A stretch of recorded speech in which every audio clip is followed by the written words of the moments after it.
In a Counter-Strike match, information can mean the difference between success or failure. As a result, smoke grenades have become a cornerstone of team tactics. With Counter-Strike 2's new game engine, we've evolved smokes and made them dynamic.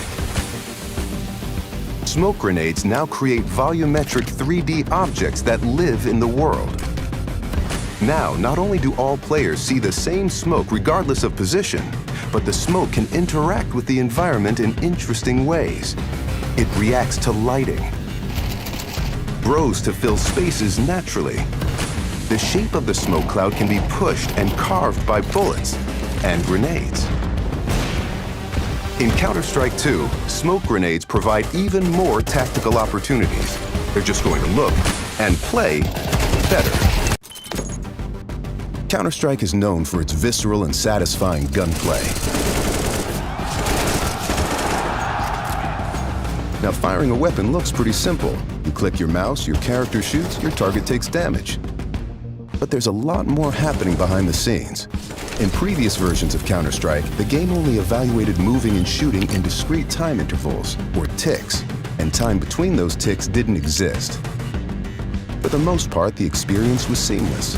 But sometimes those milliseconds between click and tick could be the difference between landing or missing your shot. That's why with Counter-Strike 2, we're introducing sub-tick updates. Now the tick rate no longer matters for moving and shooting, so the server will know the exact moment you fired your shot, jumped your jump, or peeked your peek, and the server will calculate your precise actions between ticks. So what you see is what you get.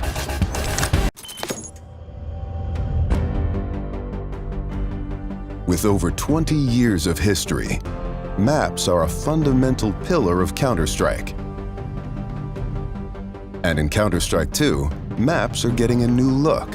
But don't worry, you can still bring along your countless hours honing strategies and exploiting every corner and crevice. We took 3 approaches to improving maps while retaining their rich legacy.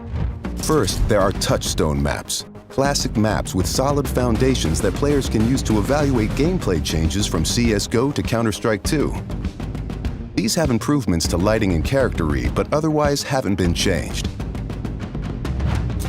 Next, we have upgrades. These are maps that use new Source 2 lighting, including a physically based rendering system that produces realistic materials, lighting, and reflections.